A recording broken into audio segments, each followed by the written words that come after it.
कामी मियाँ को जानवरों से बड़ी मोहब्बत थी। उन्होंने एक बिल्ली पाली हुई थी। वो बड़ी प्यारी, खूबसूरत, सफ़ेद, नरम और मुलायम बालों वाली बिल्ली थी। कामी मियाँ हर वक्त अपनी बिल्ली के लाड उठाते रहते। इतनी तवज्जो और मोहब्बत पाकर बिल्ली थोड़ी मगरूर हो गई थी। एक बार कामी मियाँ अपने दोस्तों के साथ जंगल की सैर को गए। वहाँ इन्हें एक प्यारा सा मासूम सा खरगोश मिल गया। बस फिर क्या था, कामी मियाँ तो थे ही जानवरों के शौकीन। वो खरगोश को घर ले आए और बड़े प्यार से पालने लगे। ये देखकर भी बिल्ली हसद के मारे चल गई। जब वो कामी मियाँ को खरगोश के साथ खेलते हुए देखती तो गुस्से से इसका खून खोलकर रह जाता। दिल में सोचती कि क्या इस कमबख्त का रंग मुझसे भी ज्यादा सफ़ेद है या इसके बाल मुझसे ज्यादा नरम और मुलायम हैं। नहीं, ये तो मेरे सामने कुछ भी नहीं है।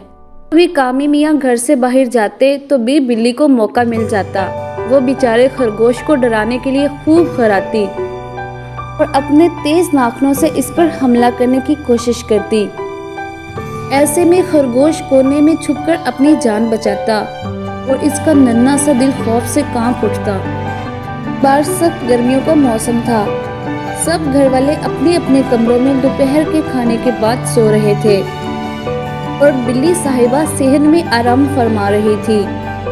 अचानक गली में खुलने वाला सेहन का दरवाजा जोरदार आवाज के साथ खुला और एक मोटा ताजा स्याह रंग का कुत्ता अपनी सुर्ख जुबान लटकाए गर्मी से हाँफता हुआ अंदर घुस आया। बिल्ली हड़बड़ा कर उठी और कुत्ते को देखते ही इसकी रूह फना हो गई। कुत्ते की नजर जब बिल्ली पर पड़ी तो वो बिल्ली की जानिब बढ़ा। बिल्ली ने डर के मारे हल्की सी आवाज निकाली। कमरे के बाहर सोए हुए खरगोश की आंख खुल गई और वो सारा माजरा देखकर इसका नन्हा सा दिल हलक में आ गया। कुत्ता घराता हुआ बिल्ली की जानिब बढ़ा। ये मंजर देखकर खरगोश के दिल में ख्याल आया, चलो अच्छा है, आज बिल्ली बेगम को मजा आ जाएगा। कितना जलती है मुझसे हर वक्त मेरे सुकून की दुश्मन बनी रहती है।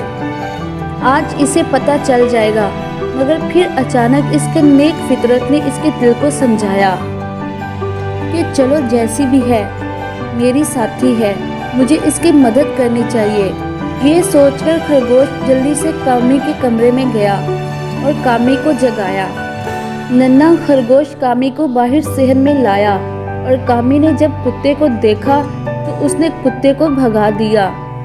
खरगोश के साथ इसे अपने बुरे सलूक का शिद्दत से एहसास हुआ और इसने खरगोश से माफ़ी मांग ली और इसके बाद दोनों में पक्की दोस्ती हो गई।